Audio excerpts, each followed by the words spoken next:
Welcome to Aston Means Business, SMEs adapting to COVID-19 challenges. I'm Steve Dyson, the journalist presenting this regular podcast for Aston Business School. Our podcasts are focused on the huge economic disruption caused by the coronavirus pandemic, and we're talking to businesses who've been involved with various programmes at Aston Centre for Growth and elsewhere here at Aston University. They'll discuss their challenges, share their experiences, and explain how they're adapting to the new business world emerging in the wake of the pandemic. We're also interviewing some of Aston's top academics and experts, getting their valuable insight, analysis, and advice for SMEs. This episode is looking at how startup businesses launched by refugee entrepreneurs have adapted to COVID-19 challenges. And joining us to comment on this experience is Dr. Muhammed Al Mahameed. Dr. Al Mahameed is a member of the accounting group at Aston Business School. He joined the accounting department in 2014, having previously worked in investment banking, auditing and accounting firms in the UK and Syria.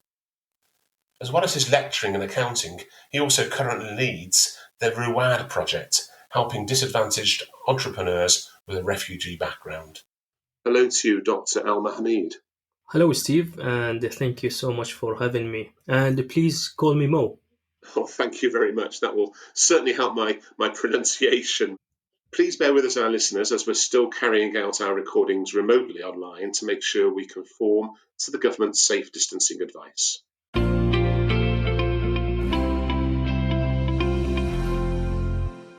Joining me online now is Osama Al Assaf. Now, Osama, before COVID-19, was operating Tradot Limited, an online sports goods retailer based in Greater Manchester. Hello to you, Osama, and thanks for agreeing to talk to me today. Hi, Steve. Thank you for having me.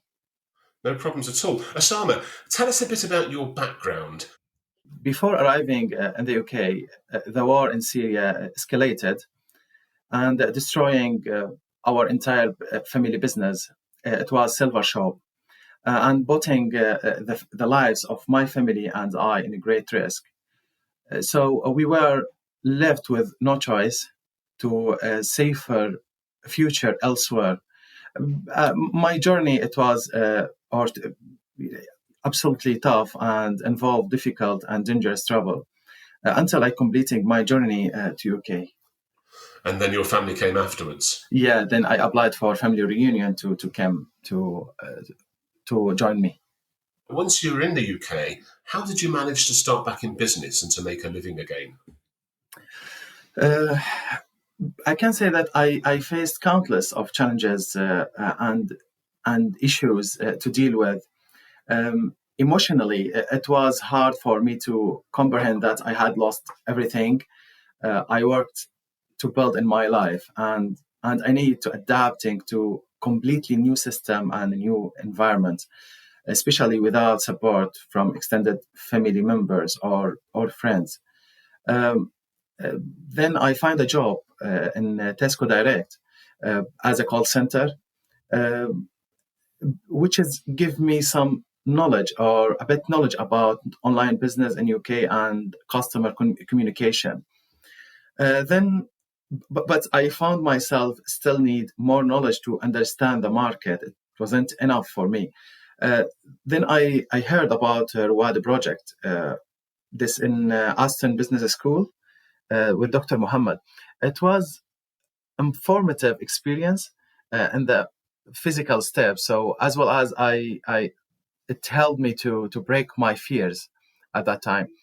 Then I opened Tradot retail or online sport business in 2018. I can say that I achieved high customer satisfaction for over 10,000 customers.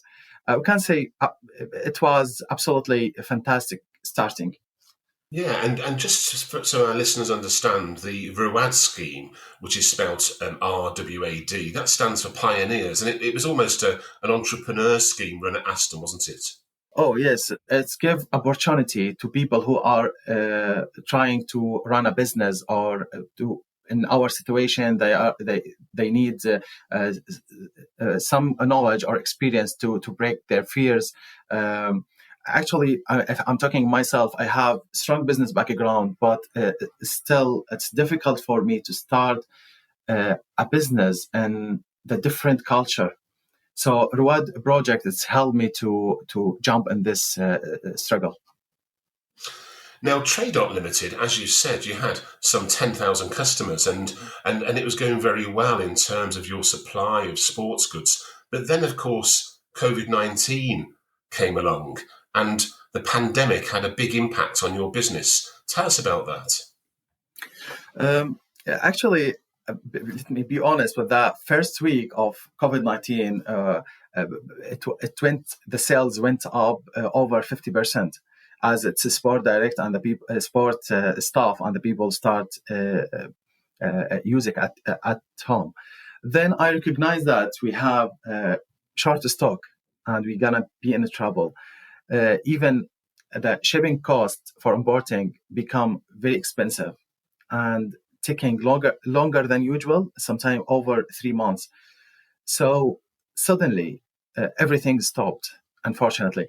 As you know, that no stock means no selling, then absolutely no income. It was a difficult time. So therefore, I had, unfortunately, again, to lay off 2 of my employees, it was hard for me as well. Yes, of course. I mean, I guess they were furloughed, weren't they? Oh, yeah. And given that you were challenged by the import problem, the stock problem, how did you adapt your business to start getting through the crisis? I can say that after a few weeks of frustration, I started focusing on UK-made product and thinking to rely on local suppliers to avoid importing. So therefore, I changed from sport product niche to craft sector, or what they called haberdashery. So, and I opened a different business, a new idea. It's called sewing kits. So as well as I supported a few small business to adapting their retail shops to e-commerce or online selling. So I think it was positive reaction against COVID-19 crisis. It's amazing. So basically, Osama, from sports products, you just changed your entire products to sewing, knitting and crochet projects. Yeah, it is. I changed my segment. I changed my whole business. And how's that going? For main time, it's going good. But still, I'm facing some trouble with that, as we cannot visit the warehouses. It's not allowed to visit the warehouses. So most of my orders are through online, and I need to build what they call a suppliers communication to understand the business more, or to get my competitive prices. So it's a bit difficult, but I find that it's a good idea against this situation. Excellent. And apart from trading, how else has the COVID-19 lockdown affected you as a family relatively new in the UK? Steve, frankly, I have not seen my whole family, parents and sisters and brothers, in a long time. So in different words, social distancing is part of my life for over 6 years. So I think I have tough background to deal with this situation. So I decided to work in NHS as volunteer, to do action or to do something or help rather than keep watching. So yeah, I enrolled with NHS volunteer. But to be honest, it was a very modest experience, as I help some vulnerable and elderly people to get their shopping needs in my local community. In short, I think UK communities give us a lot. So, and this is the time to pay something back to the community that helped me to start my new life. Osama, I must say it sounds very impressive. There you are as a new member of our community. Your business is in all sorts of trouble, and yet you also decided to help the NHS and the local community. Overall, Osama, it sounds like you've adapted very positively to the crisis, and that the way you've developed your business, you may well be in an even better place when the economy returns to a new normal. Uh, Actually, I hope, and I'm quite sure that my experience improved for handling the problems. So I hope to end up with two business trade out with my existing customers, and that's a new business sewing kits, um, as well as going to be good business in the market.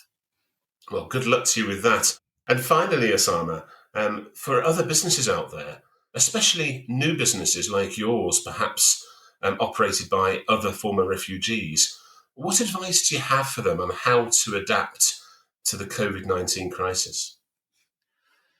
Um, I always say behind each crisis, there's an opportunity.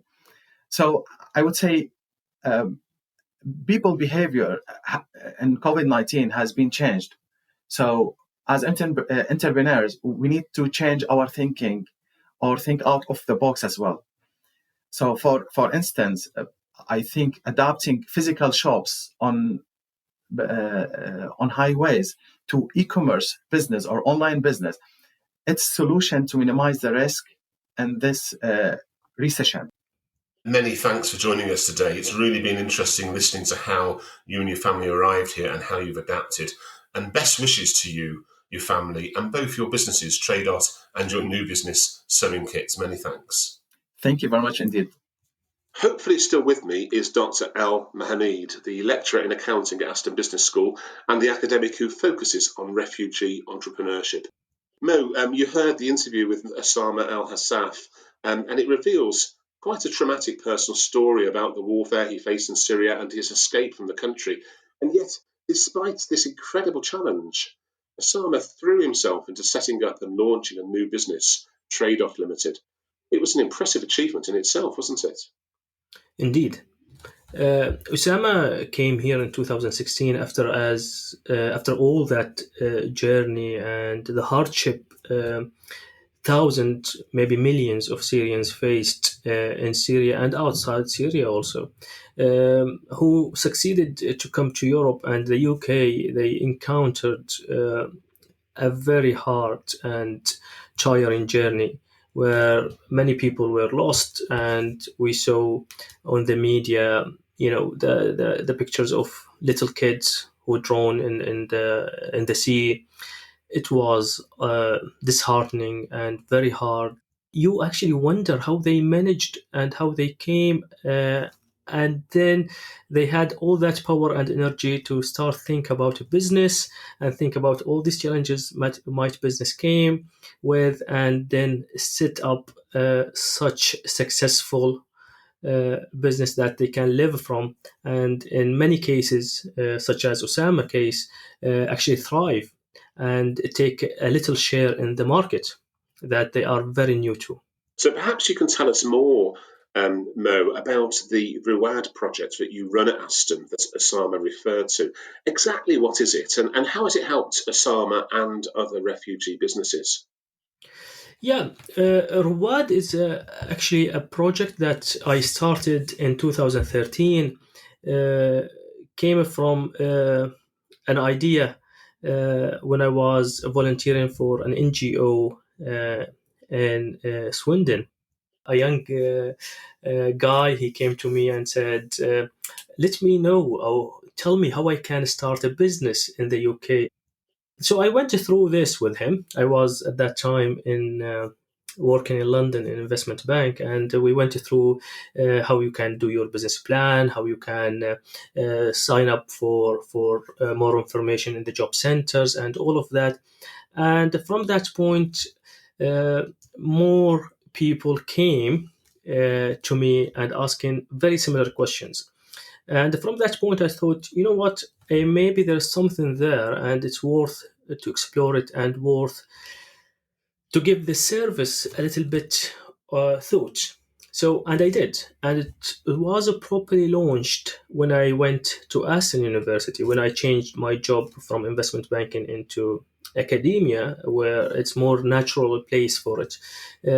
So I started to think about, okay, how I can now benefit refugees who want to start their own business from my knowledge, especially myself being a refugee and also being a little bit maybe longer than the other refugees in the UK and being exposed to more knowledge in the UK. I designed this program where basically a focus on refining skills that people came with from Syria, and make it more adaptable and make it more fit in the UK context. What RWAD does is basically focusing on what exactly need to be refined and what exactly need to be retooled, so the entrepreneur can function in the new context and also can operate with the new tools that may be offered to him or her in the UK context. I understand. And when COVID-19 struck, Osama, who's been on your RWAD project, he tells us that he experienced an initial rise in orders, but then import issues hit his stock and his trading slumped. Now, to counter this, he flipped his business activity to an entirely new sector, the craft market, and he also focused on UK manufacturers to get around the import and stock issues. This was swift and mature business activity, wasn't it? Absolutely, and that it's very maybe it might be surprising to somebody who is not familiar with the refugee entrepreneurship, but maybe it's less surprising for somebody who's been involved in this process, as it's all based on adaptability in the ability for the person or the business to be adaptable. This business already been somewhere in the world like Syria and came around 3,000 miles to the UK, adapted to the UK, and functioned in the UK. And when COVID 19 basically happened, or when this pandemic took our country into different level, into different place, this is exactly what happened. The context, the way we think, the way we behave changed. We have social distance now. We don't go physically to shop as much as we used to do. All of that imposed a new way of life, thus impose a new context that the business need to deal with. I would argue here that uh, business or refugee business were more likely to adapt faster than other businesses. And that's what we saw with Osama. Osama was very quick to react. So that adaptability, it may be something a refugee earned and obtained through that devastating journey. And yet, not only was Osama dealing with saving his business, but he also decided to volunteer for the NHS and to help the local community, didn't he? Yes, he did actually. These stories make me really proud of the refugee community. Uh, Always, I know some news would broadcast negativity in the refugee community and the migrant community, but there are a lot of positivities. I would tell you, Steve, that uh, refugees, migrants, they are a group of people. They are very grateful to community that hosted them, give them the support, and I found refugees. They try to pay back this as at any opportunity they have. COVID-19, this pandemic, it was an opportunity, and we saw many people, many people volunteered from the refugee community to NHS. These guys grateful, and they show it, and they are always willing to pay back that support they received when they started. The thing I struggle with, Mo, is I'm wondering whether the UK is doing enough to help and to nurture that positive energy. Oh, the question. Okay, this question, it's really interesting. I would answer this question from a refugee entrepreneurship expert. Okay, I would say that there is different here when you say UK. One, it's the UK community, the people in the UK, and also the UK government, and the budgeting and all of that. UK community, And the people in the UK, in different cities, they were great. They created even NGOs when the refugees started to arrive to the UK. They supported them. They give them homes. They give them many things they needed. Even when we look at the refugee entrepreneurship, we saw the UK people were very supportive. However, when we talk about the UK government and when we talk about the support from the official level, the political level, unfortunately wasn't great and remain not that great. We expected more. The refugee entrepreneurship and the refugee integration, it's a two-way things. You need a refugee who can show ability to integrate and show willingness to integrate, but also they need that support, the official support to do so. There are some shy initiatives from the government to do so, but it's not enough. You may blame this on the austerity, the last 10 years or 15 years of austerity in the UK.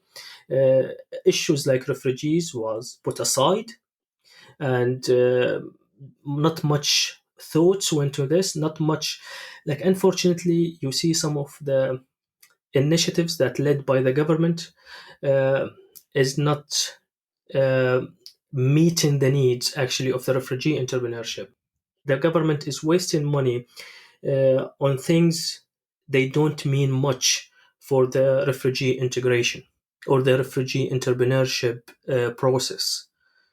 uh, I think this money or this budget, the very shy budget, by the way, can be better spent. No, I completely understand what you're saying. Regardless of the government's action and whether it's a bit wanting, regardless of that, for any refugee businesses out there listening, Mo, in summary, what advice do you have on how they can best adapt to the new normal as lockdown ends? So I would give 2 points here.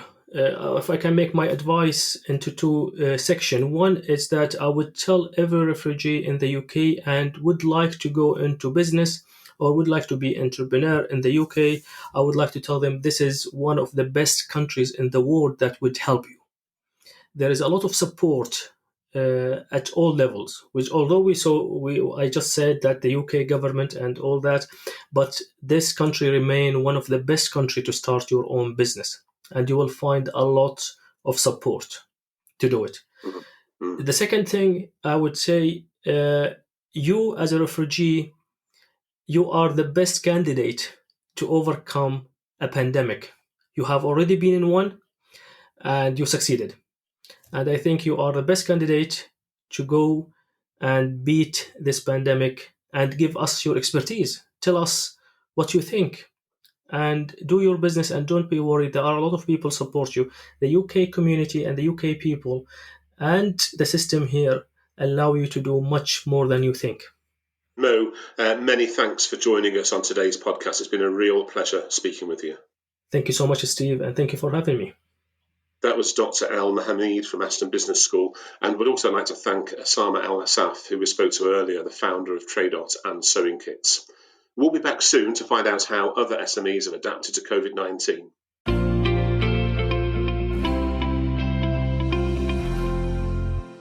Aston means business.